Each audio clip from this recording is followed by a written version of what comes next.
ziar di am mbégte dajeeg yéen ci weeru tedd wi di weer wu ànd ak barke weeru am solo ren boroom gëm-gëm yépp muy diiney islam ak diiney chrétien bokk daje si yàlla ñu ko yàlla nangul ñu lépp luñ ci def ci jaamu yàlla jéggal ñu bàkkaar yi wàcc barke gi ci suñu réew wàcce ko ci àdduna ñoo sàkkoon waxtaan wi génn muy concept bu bees di concept boo xam ne bi ñu toogee xoolaat gis ni yitte la ci militants yi yitte la ci sympathisants yi ñuy jokkook ñun di weccente ñun ci xew-xew ci parti bi xew-xew ci réew mi xew-xew ci àdduna moo taxoon bi ñu toogee ba xalaat ma proposé bureau bi ak cellule com ñu andi concept bi nga xam ne ci intervalle régulier dinañu permettre ñu jàkkaarloog yéen waxtaan ak yéen naam tournée nationale yi baax na waaye xam ngeen ni niveau de responsabilité yi ñu am de tout le temps la ñuy mën a def tournée rax ci dool yi nit tournée yi dafa localisé wu ci benn bërëb boo demee li ci ëpp préoccupation bërëb boobu ngay wax ñu gis nag ni léeg-léeg militants yi sympathisants yi ak Sénégalais yi de manière générale fu ne la ñuy jaar pour di essayer jokkook ñun pour mën a xam lan lañu xalaat ak lan mooy suñu gis-gis ak lan mooy suñuy tegtal ci situation yi nga xam ne léeg-léeg luy am la ndax société humaine ak situation ñoo ànd moo taxoon nag ñu xalaat concept bi muy concept bu simple ndax jamono numérique la ñu nekk jamono internet la ñu nekk li nga war a mën a def ci ay weer wala ay at war nga mën nga ko def léeg-léeg ci benn clic ci gir gu kaarloog nit ñi kenn ku ne fi mu ne ñii ñi nga bitim réew ñi ngi ci biir réew mi fépp ci biir Sénégal ñu noonu dañ ko defee noonu waxtaan ak ci kanamee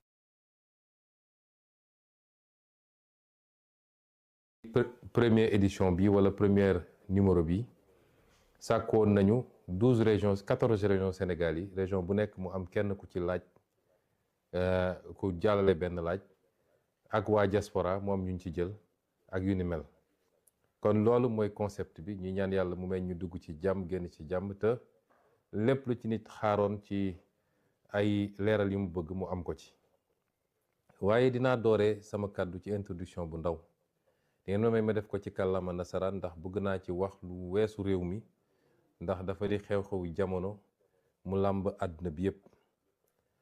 Chers amis d'ici et d'ailleurs, nous vivons des moments assez particuliers, des moments très sombres, des moments extrêmement délicats dont il nous faut mesurer toutes les conséquences et toutes les implications.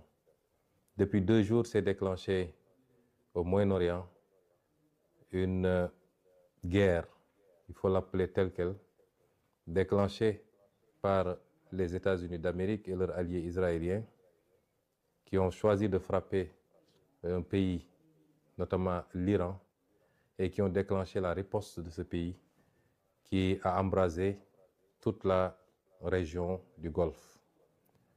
Nous serons très naïfs si nous pensions que ça se limiterait à cela. Nous souhaitons tous que ça n'aille pas plus loin que ça. Mais nous devons être pessimistes, voir les choses de la manière la plus lucide et la plus réaliste possible. Des frappes ont été opérées, une réaction s'est déclenchée, qui peut entraîner d'autres réactions avec d'autres acteurs qui vont entrer dans le conflit et peut-être des ramifications qui dépasseront cette partie du monde.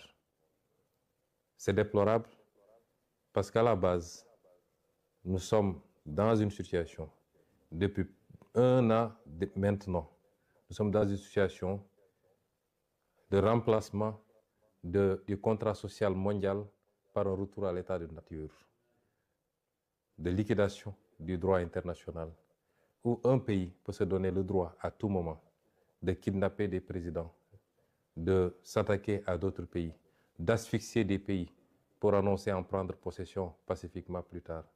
Un pays sans résolution ni mandat des Nations Unies peut décider de frapper d'autres pays, de tuer, d'assassiner, il faut le dire tel quel, leurs dirigeants. Ceci est extrêmement grave. Et tout l'équilibre du monde qui a été conçu sur ces 45 dernières années, voire ces 50 dernières années, s'en trouve compromis. C'est déplorable et il faut le condamner. Je me permettrai de présenter toutes nos condoléances à la famille et au peuple des dirigeants qui ont été assassinés, les dirigeants iraniens qui ont été assassinés, et souhaiter que ce conflit trouve une fin rapide pour le bien du monde. Il nous faut mesurer toutes les conséquences de ce conflit, qui dépasse le simple aspect militaire. Nous savons tous que aujourd'hui, le trafic autour du détroit d'Ormuz est compromis, et nous savons que minimum 40% ou 30% du pétrole mondial, des hydrocarbures mondiaux, passe par ce détroit. Les impacts sur le plan économique pour tous les pays, dont le Sénégal, dont la consommation en produits pétroliers dépend de ces trafics-là, les conséquences seront très importantes. Les conséquences de manière générale sur l'économie du monde seront très importantes, avec des impacts sur la mobilité des capitaux, sur l'investissement et les répercussions sur tous les autres produits de consommation. Parce que vous savez que tout tourne et tout tourne à partir de ces produits d'hydrocarbures, pratiquement, les industries, l'économie, tout. Et donc, même les produits de consommation courante, notamment les produits alimentaires, les denrées alimentaires, tous les autres produits s'en trouveront impactés. Et tout ça par une décision unilatérale d'un pays tout puissant soit-il, de déclencher une guerre, de frapper d'autres pays, et c'est déplorable. Mais nous devons faire une analyse géopolitique de ces situations. Ce ne sont pas des situations fortuites. Pas plus tard qu'avant-hier, à l'Assemblée, je vous ai parlé du piège du Thucydide. Je vous en parle depuis pas mal de temps. Je voudrais que nous soyons tous bien conscients de la situation. Nous savons des puissances émergentes regroupées autour des BRICS, avec la Chine comme un pays moteur, qui aujourd'hui, quoi qu'on dise sur le plan économique, sur le plan technologique, et certainement de plus en plus sur le plan militaire, sont en train non seulement de rattraper tout le retard, mais de prendre le dessus sur le vieux monde occidental, avec en tête de file les États-Unis d'Amérique. Et tout ce que vous voyez, c'est des réactions de ce pôle, et particulièrement des États-Unis, qui ont peur de perdre cette primauté qu'ils ont eue pendant longtemps, cette domination écrasante sur tout le reste du monde. Et si vous voyez bien la carte des interventions, il s'agit de freiner et d'expulser une puissance comme la Chine, de l'Amérique du Sud d'abord, d'où ce qui s'est passé au Venezuela, ce qui se passe actuellement à Cuba, ce qui risque de se passer ailleurs, puisque la Colombie a été menacée également. C'est ce qui se passe actuellement au Moyen-Orient, où il faut couper effectivement toutes les connexions de ces pays avec la Chine, avec la Russie et peut-être avec d'autres pays des BRICS, et leur approvisionnement en produits d'hydrocarbures. C'est l'Europe ne posant pas de problème fondamental, puisque l'Europe est un satellite du moins des États-Unis dans ce bloc occidental. Tout ce qui se passe est une tentative d'isolement d'une puissance montante et de pouvoir après se consacrer particulièrement à cette puissance, soit dans le cadre d'une guerre commerciale. C'est heureux si ça se limitait à cela. Nous ne souhaiterons pas que ça aille beaucoup plus loin pour des puissances dotées d'arsenal nucléaire et maîtrisant des technologies de plus en plus extrêmement sophistiquées.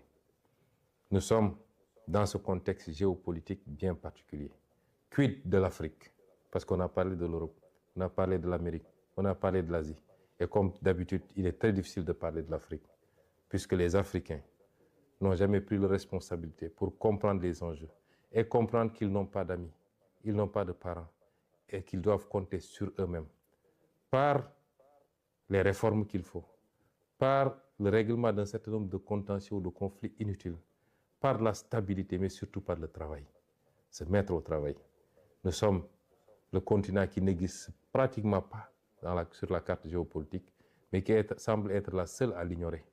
Et nous sommes là encore dans des débats secondaires qui n'apportent rien au monde, qui n'apportent rien à l'Afrique, et qui ne rapportent rien à nos pays plus individuellement.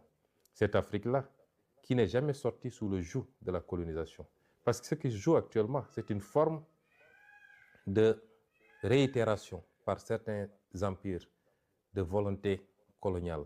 La colonisation, elle n'est pas seulement physique, même si ici on est sur le terrain physique, elle est aussi cette possibilité d'imposer ses vues, ses desiderata à tout le monde et continuer à dominer le monde, à le contrôler et à ne prendre les autres comme des vassaux ou des satellites. Ça, c'est une forme de colonisation. L'Afrique n'est jamais sortie de cette colonisation.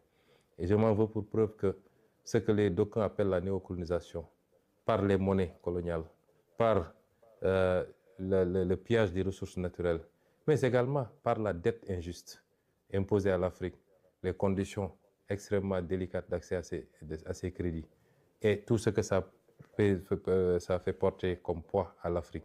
L'Afrique n'est jamais sortie de cela. Et les vrais combats, ils sont là. Et c'est ça notre combat, nous. Malheureusement, quelquefois, moi personnellement, j'ai l'impression d'être assez isolé dans ce combat, y compris ici, dans notre pays au Sénégal, et maintenant qu'on est au pouvoir. Et c'est ces enjeux-là que nous devons comprendre. Que je veux que chaque militant et chaque militante comprenne. Que notre combat dépasse les débats futiles et inutiles sur des combines et des manipulations politiciennes. mbokk yi àdduna bi jaxasoo na ñun rek a ko comprendre gul bu ñuy seetaan di xew ci àdduna bi ci ay commentaires la yem xamuñu ni lépp lu xew foofu impact bi mun a am ci suñuy réew ak suñu développement ak ci ëllëg ndax nit du soppiku l'être